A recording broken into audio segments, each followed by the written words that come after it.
Hallo, herzlich willkommen zu einem neuen Video hier aus der Aquarellwerkstatt. Ich bin Barbara Hirsekorn und das ist mein YouTube-Kanal rund ums Thema Aquarell. Mit dem heutigen Video nehme ich dich mit an einen ruhigen Platz am Meer. Ein paar Fischerboote liegen bei Ebbe im feuchten Sand und im morgendlichen Licht ist die Stimmung fast ein bisschen verzaubert. Ich wünsche dir viel Spaß mit dem Video und freue mich wie immer über einen Like oder einen Kommentar unter dem Video. Und jetzt geht's los.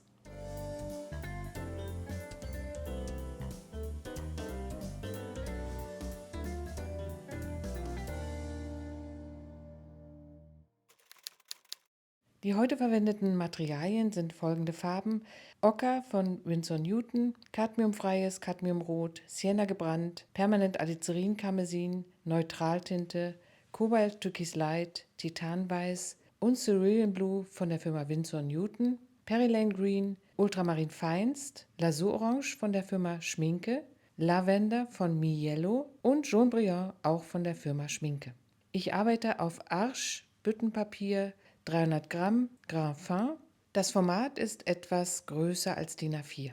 Die Pinsel sind überwiegend aus meiner eigenen Pinselkollektion. Das ist der Flachpinsel in der Größe 10, ein synthetischer Pinsel zum Auswaschen, ein synthetischer Rundpinsel in der Größe 6, der Rotmarderpinsel in der Größe 10, der Eichhörnchenpinsel in der Größe 12 und ein Haké-Pinsel in der Größe 2,5. Hier seht ihr die Skizze fürs heutige Motiv und dies ist das Referenzfoto. Eine Fischerbootsszene hier bei Ebbe mit einem, wie ich finde, sehr schönen Wolkenhimmel. Den werde ich auch gleich malen. Skizze und Referenzfoto sind wieder auf unserer Steady-Seite für alle Unterstützer dieses YouTube-Kanals hochgeladen. Für den Himmel möchte ich gleich eine schöne morgendliche Stimmung erzeugen mit diesen lavendelfarbenen schönen Wetterwolken.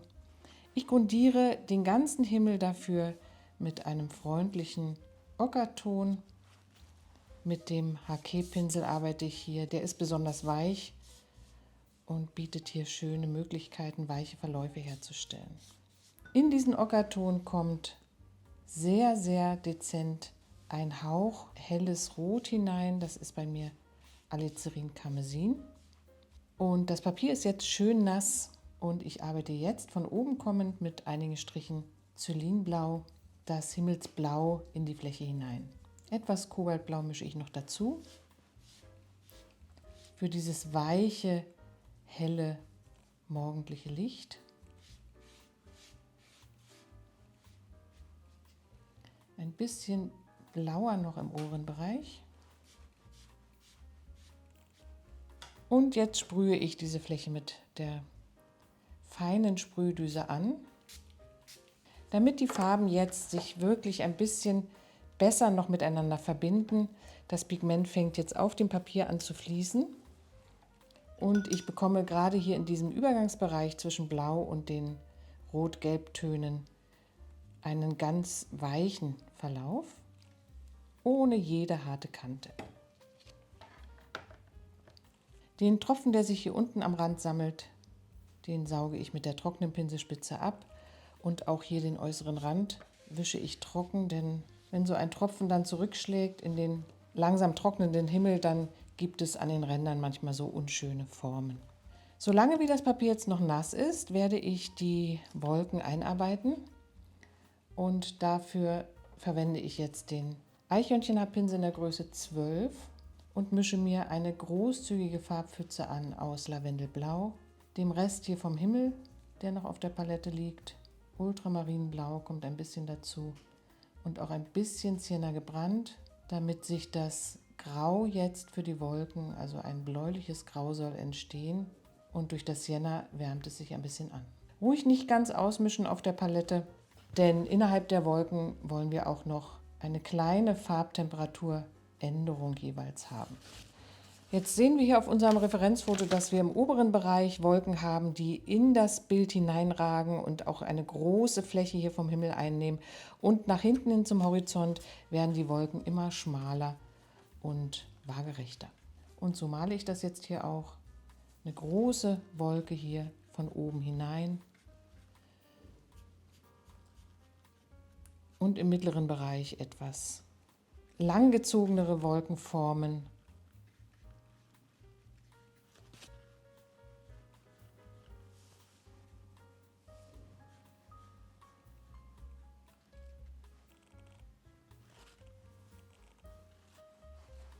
Mit einem trockenen HK-Pinsel, das ist jetzt nicht der nasse, mit dem ich eben den Himmel gemalt habe, sondern ein zweiter Pinsel, der ganz trocken ist, gehe ich hier leicht über die Wolkenränder nochmal drüber und auch hier, und somit nehme ich ein bisschen die Feuchtigkeit aus diesen Bereichen heraus und es entstehen ganz weiche Übergänge von der Wolke zum Himmel.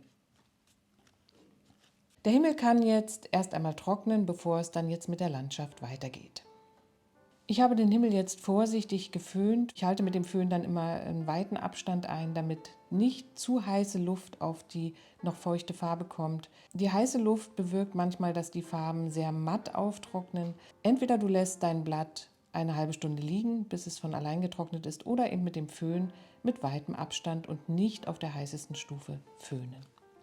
Jetzt geht es weiter mit diesen entfernten Ufergebieten hier hinten und auch dann in einem Zug mit dem Blau des Flusses oder mit dem Blau des Meeresarmes hier und auch dem Strand. Diese Dünenform, die sich hier durchschiebt, wird hier im linken hinteren Bereich sehr, sehr dunkel. Und dafür mische ich mir eine kräftige Farbmischung aus Ultramarinblau, Alizarin, Karmesin und auch ein bisschen Perilane Green. Und arbeite jetzt auf dem trockenen Papier hier hinten diese dunkle Form aus.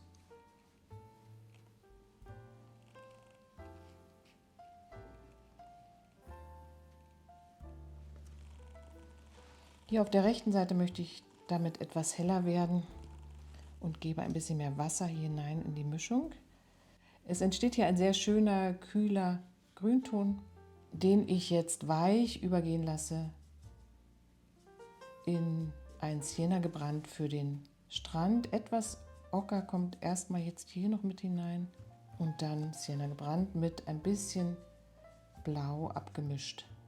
Das ist jetzt hier der erste Farbauftrag und ich lege mir jetzt hier an den Rand etwas feuchte Farbe hin, damit ich gleich, wenn ich jetzt mit dem Wasser hier anschließe, an diesem Bereich noch weiche Verläufe bekomme. Auch hier unten möchte ich jetzt zunächst stoppen und lege mir mit der Pinselspitze hier ein paar Tropfen an den Rand. Und wenn ich jetzt schnell bin und mein Zylinblau anmische für den Meeresarm, für diesen Wattbereich, der hier noch Wasser führt an der Stelle, Zylinblau und Kobaltblau wieder wie vorhin, dann habe ich jetzt hier die Möglichkeit, dass die beiden Farben noch miteinander verschmelzen können.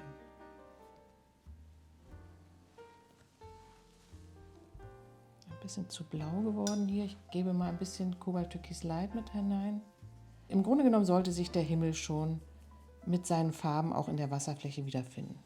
Hier sehen wir jetzt schön, wie die Farben sich weich verbinden und das Auge nicht mehr so einen harten Übergang geboten bekommt zwischen Strand und Wasserfläche. Ich variiere jetzt den Farbton des Wassers ein bisschen. Ich habe etwas Sienna gebrannt mit hineingemischt. Hier male ich um das Boot herum.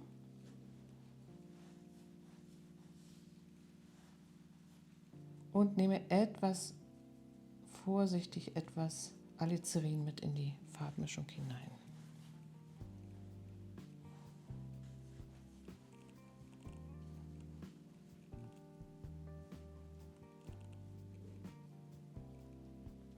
Hier versuche ich wieder ein bisschen Wasser mit reinzugeben in den Rand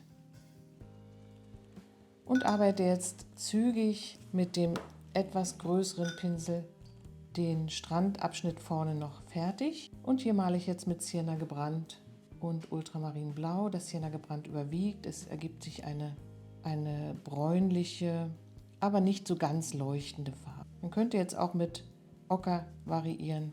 Hier versuche ich wieder einen schönen weichen Anschluss zu bekommen. Wenn das schon getrocknet ist und das eine harte Kante gibt, ist auch überhaupt nicht schlimm.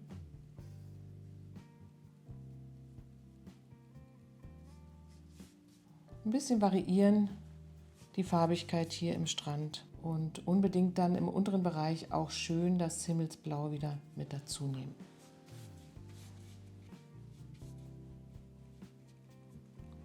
Durch die weichen Ränder hier gebe ich dem Betrachter des Bildes einen weichen, gleitenden Bildeintritt und habe nicht gleich hier so eine harte Kante als Bildfokus. Das ist immer ganz schön, wenn die Bildränder wirklich sich weich miteinander verbinden. Jetzt brauchen wir ein bisschen Struktur noch auf dem Strand. Ich sprühe hier mit der Sprühflasche kleine Steinchen in die Fläche hinein, sozusagen durch die Tropfen. Und das Ganze nochmal mit größeren Tropfen, hier mit meinem 6er synthetischen Pinsel, den schnipse ich hier über dem Finger ab. Und dann erhalte ich schöne Sandspuren, Sandtropfen. Das Ganze können wir auch nochmal machen mit etwas Farbe im Pinsel. Da würde ich jetzt hier mir Blau mischen mit einem bisschen Sienna gebrannt. Gleiche Mischung wie beim Strand, nur dass jetzt das Blau überwiegt. Und hier nochmal für Variation in der Fläche sorgen. Mit dem Flachpinsel wasche ich jetzt hier schon einmal aus der noch immer feuchten Fläche so ein bisschen das Seil, was dann am Boot hier auf dem Strand liegen soll, aus. Das gibt jetzt, wenn ich das im feuchten Zustand auswasche, eine sehr weiche Kante. Und das ist jetzt hier zum Vorbereiten eigentlich schon mal ganz schön. Man könnte das aber auch später machen, wenn der Strand schon getrocknet ist. Es fehlt noch dieser mittlere Strandbereich hier und den grundiere ich jetzt auch zunächst einmal mit einer relativ hellen Farbe. Möglicherweise werde ich dann in einem zweiten Farbauftrag das Ganze noch intensivieren. Mal schauen, wie sich das Bild so entwickelt. Oft ist man dann, wenn die Hauptspieler im Bild dann auch zu sehen sind, hat man dann das Gefühl, diese Flächen müssen vielleicht noch etwas dunkler gemalt werden. Und dann kann man im zweiten Farbauftrag ja nochmal drüber gehen. Hinten beginne ich mit einer helleren Lasur aus Jaune Brillant und ein bisschen Sienna gebrannt. Und nach vorne hin wieder die Strandmischung, die ich auch hier für den Sand verwendet habe. Sienna gebrannt und Ultramarinblau. Dieses Boot hier wird auch zunächst ausgespart, damit es nachher schön in der Sonne liegt. Und wenn man jetzt hier noch ein drittes Boot hat, könnte man das auch aussparen. Dann haben wir nachher noch alle Optionen für die Farbigkeit des Bootes. Hier wieder locker ums Boot herum malen, wenn das nicht ganz genau stimmt. Wenn ich über eine Form drüber male im Schwung hier meiner Pinselstriche, ist das nicht so schlimm. Wichtig ist, dass wir jetzt hier locker mit schnellen Pinselstrichen diese Fläche ausfüllen. Bisschen dunkler noch im vorderen Bereich, also etwas cremiger hier die Mischung ansetzen.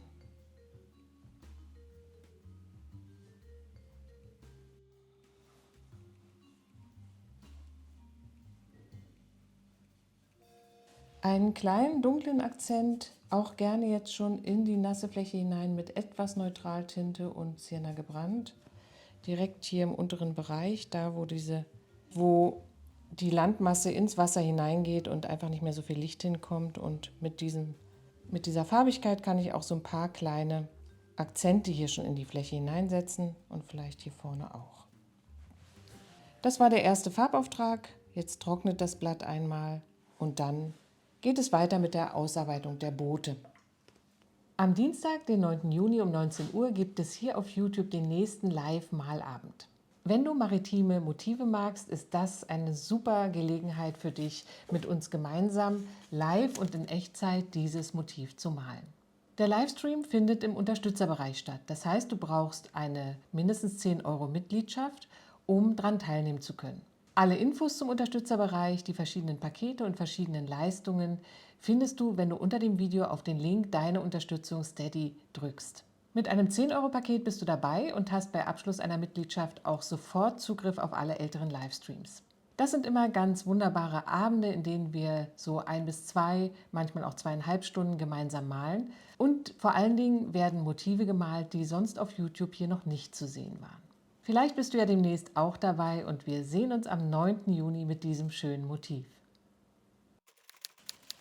Das Blatt ist jetzt komplett getrocknet. Ich fange an mit dem linken hinteren Boot und male die feinen farbigen Formen, die wir hier auf dem Referenzfoto sehr schön sehen können. Wir haben einen Ockerton hier im Bootsrumpf, hier unten und auch hier oben auf der Holzleiste. Ein leuchtendes Orangerot, hier variiert das ein bisschen zu einem kühlen Farbton und diese orangene Boje, wenn man möchte. Und dann kommen schon die Schattenaufträge für die räumliche Wirkung. Mit Ocker kommt dieser Strich und hier gibt es, glaube ich, noch einen roten. Hier haben wir ein bisschen Ocker. Und auch hier unten und im unteren Bereich ruhig etwas Sienna gebrannt mit dazu nehmen. Da würde nicht mehr so viel Licht hinkommen und die Farbe würde etwas dunkler erscheinen. Mit Cadmiumrot male ich den roten Streifen und variiere hier in der Mitte mit Lasur-Orange.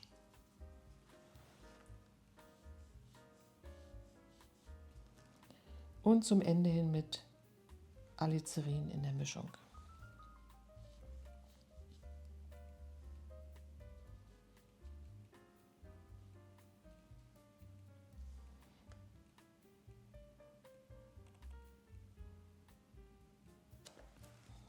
Ein kleiner roter Strich ist hier noch im Ohrenbereich auf der anderen Seite zu sehen. Das reicht für dieses Boot. Das hintere Boot male ich jetzt mit einem hellen Blau. Und jetzt sind wir schon hier beim vorderen Boot.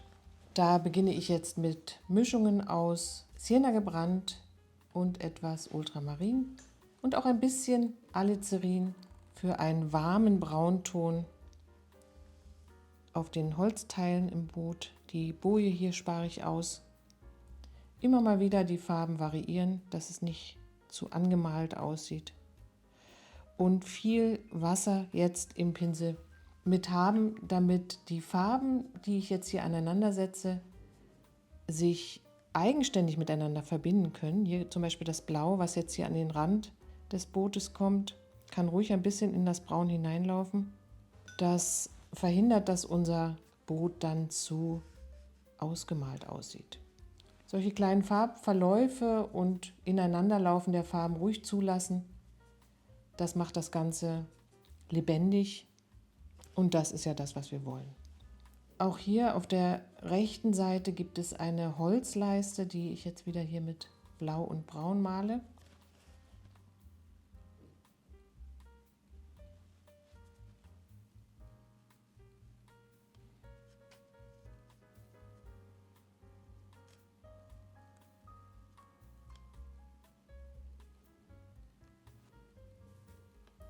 Alle Unterstützer unseres YouTube-Kanals bekommen ja zusätzlich zur ausführlichen Version dieses Videos auch eine kleine Übung jedes Mal dazu.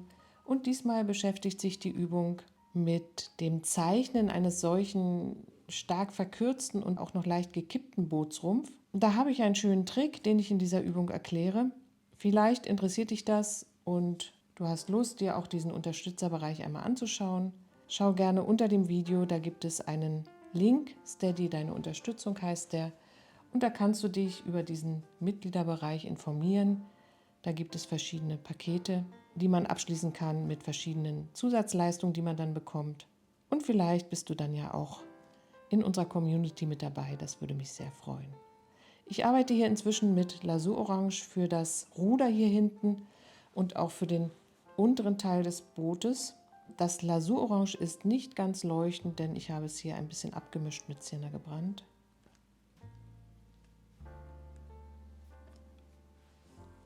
Und dann haben wir noch hier die Kiste im Boot, auch mit dieser Mischung.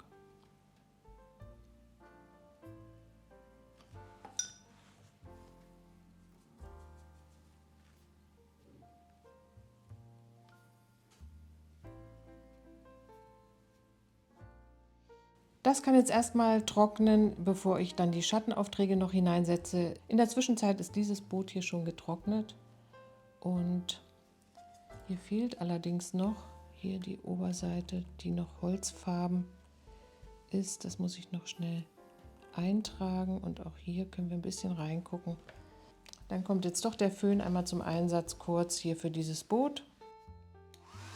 Und es geht jetzt weiter mit den Schattenaufträgen für dieses kleine Boot hier hinten. Ultramarinblau und ein wenig Alizarin für einen Violettton. Und wenn hier etwas von der warmen Farbe noch mit dazu kommt, dann ist das ganz gut, denn so ein Schatten hier auf dem Boot würde auch in Wirklichkeit die Farbtemperatur ändern, je nachdem, welche Umgebungsfarbe jetzt hier hinein reflektiert. Das Fenster hier können wir gleich mit einzeichnen mit der Schattenfarbe. Dann haben wir etwas Schatten hier und vor allen Dingen auch hier liegt alles im Schatten. Und wir haben hier einen schönen Wölbungsbereich, den ich jetzt auch mit der Schattenfarbe male und dann ein bisschen anlöse mit Wasser. Denn der Bootsrumpf ist rund und alles, was rund dargestellt werden soll, muss mit einer weichen Kante versehen werden. Ein großer Schlagschatten ist hier unter dem Boot, wieder mit der Mischung aus Ultramarinblau, etwas Alizarin und ein bisschen von den warmen Resten hier von Lasurorange.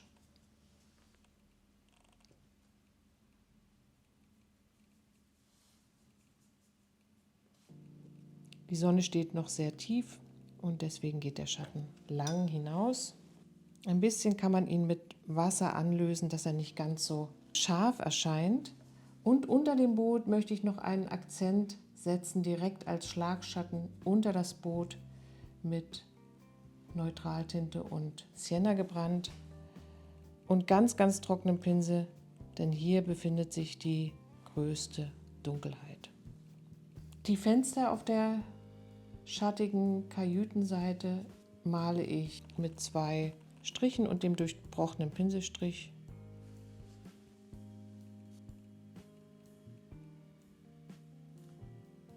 Und auch hier die Antenne mit einem schnellen Strich hineinsetzen.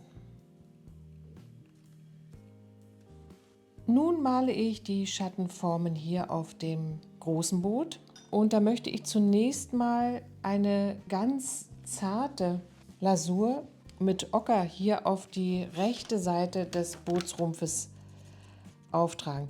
Die Sonne kommt von links relativ tiefstehend auf das Boot drauf. Diese Seite hier, die linke Seite, ist komplett in der Sonne.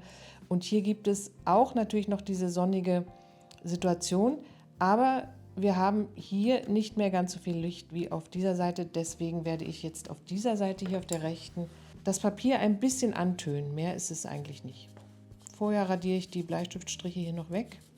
Ein bisschen Ocker, nicht zu viel. Und auch hier im Bootsrumpf selbst können wir dieses Gelb ein bisschen eintragen. Das geht jetzt darum, wirklich die helle Seite, die lichtbeschienene Seite hier deutlich zu machen und alles andere ein ganz klein wenig farbig anders zu gestalten. Gleiche Sache bei der Box, die hier im Boot steht. Auch hier würde ich diese Seite ein bisschen farblich absetzen. Das muss ich jetzt einmal trocken föhnen, damit die Schatten darüber kommen können. Zunächst male ich jetzt noch die orangefarbene Boje hier mit Lasurorange.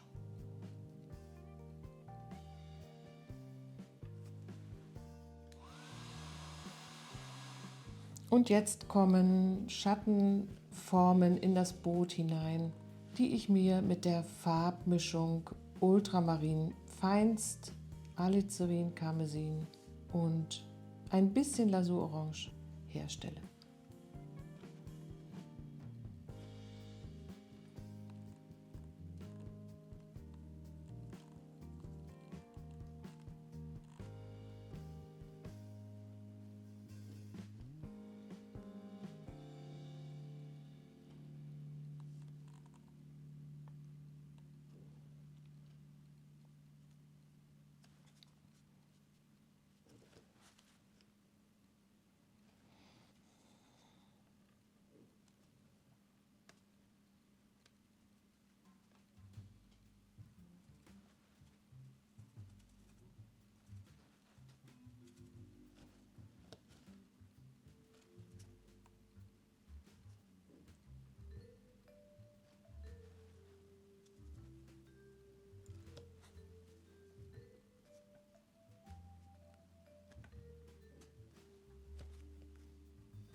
Einen großen Schlagschatten gibt es hier unter dem Boot und der zieht sich hier nach rechts weg. Da ein bisschen variieren, nicht nur mit Violett malen, sondern auch mit Lasurorange und vielleicht wieder ein bisschen mit Wasser hier hinten anlösen. Und gleich mit der Schattenfarbe ein paar Strukturen auf die Fläche noch setzen. Einen Schlagschattenakzent setze ich wieder mit einer dunklen Farbmischung aus Neutraltinte und Sienna gebrannt hier unten direkt unter das Boot. Hier vorne habe ich noch 2 Bojen geplant und ich werde jetzt zunächst hier die helle Seite der Bojen auswaschen mit meinem Flachpinsel. Den feuchte ich mit Wasser an und dann löse ich die Farbe hier ein bisschen ab. Mit einem trockenen Tuch kann man die Farbe dann ganz gut abnehmen. Die größere Boje nimmt nochmal die Rot-Orange-Töne auf, die auch in den Booten zu finden sind. Nicht ganz so leuchtend wie hier in diesem oberen Boot mit Cadmiumrot hier. Aber so ergibt sich eine schöne dreieckige Blickführung ins Bild hinein. Ein bisschen mit Wasser anlösen für den lichten Bereich hier. Und im rechten schattigen Bereich mit Alizarin und ein bisschen hier von den Blauresten für etwas Schatten sorgen. Die zweite Boje hat auf dem Foto eine etwas undefinierbare Farbe. Ich verwende jetzt einfach hier die restlichen Farbmengen, die noch im Pinsel waren. Einen kleinen Akzent direkt darunter, unter die Form der Bojen.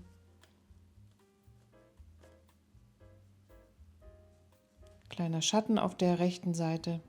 Und da das ja hier auch nasser Sand ist, spiegeln sich die Bojen auch ein ganz bisschen hier in der feuchten Oberfläche.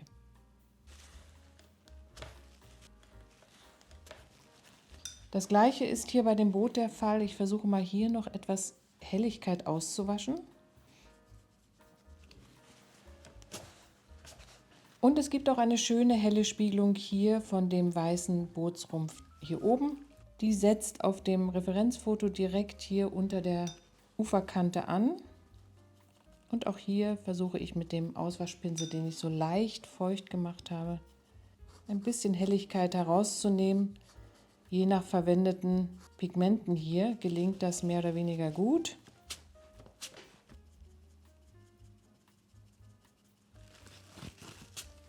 Und ich kann jetzt hier auch mit einem kleinen zweiten Farbauftrag die Farbigkeit des Wassers hier dazwischen ein bisschen ändern, sodass die Spiegelung noch ein bisschen besser hier rauskommt.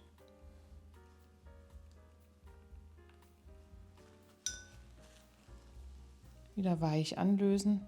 So ein paar Bewegungslinien können hier ruhig drin sein. Ich glaube, hier muss ich noch mal ein bisschen korrekter auswaschen, dass die Spiegelung hier wirklich direkt unter dem Boot beginnt.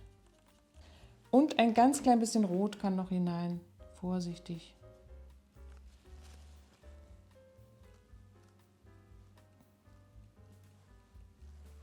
Kleine Formen beleben das Bild. Ich kann hier noch ein paar kleine Bojen, wie es auch ja auf dem Foto zu sehen ist, hineinmalen. Und eine kleine Trennung möchte ich hier hinten noch einfügen, der Formen, die da sind. Und ich mische mir jetzt Kobalttürkis Light mit ein bisschen Neutraltinte, nicht zu dunkel, ein bisschen Blau kommt auch noch mit hinein, um hier noch einmal eine Ebene klar und deutlich zu machen.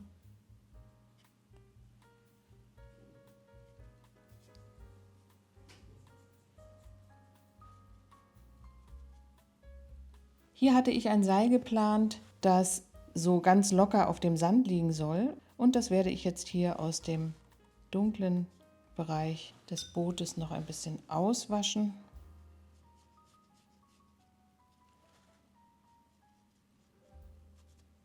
Und noch ein zweites.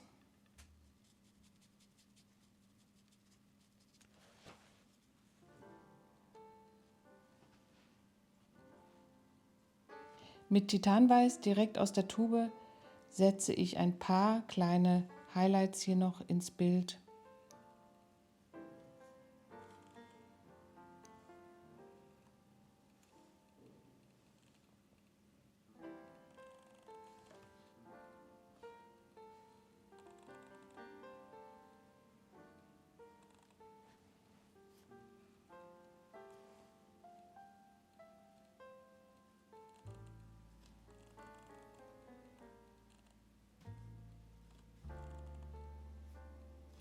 Und damit ist mein Motiv für heute fertig. Ich hoffe, du hattest Freude am Zuschauen und probierst es vielleicht selbst auch einmal aus. Ein schönes, sonniges, freundliches Aquarellmotiv, wie ich finde. Mir hat es sehr viel Spaß gemacht und das wünsche ich dir jetzt auch. Vielen Dank fürs Zuschauen. Wenn du möchtest, gibt es hier in 14 Tagen das nächste Video zum Thema Aquarellmalerei. Du kannst den Kanal sehr gerne abonnieren, unten auf die Glocke drücken, dann wirst du auch immer informiert, wenn ein neues Video online geht. Und außerdem freue ich mich selbstverständlich über einen netten Kommentar unter dem Video und über einen Daumen nach oben. Vielen Dank dafür. Tschüss, bis zum nächsten Mal.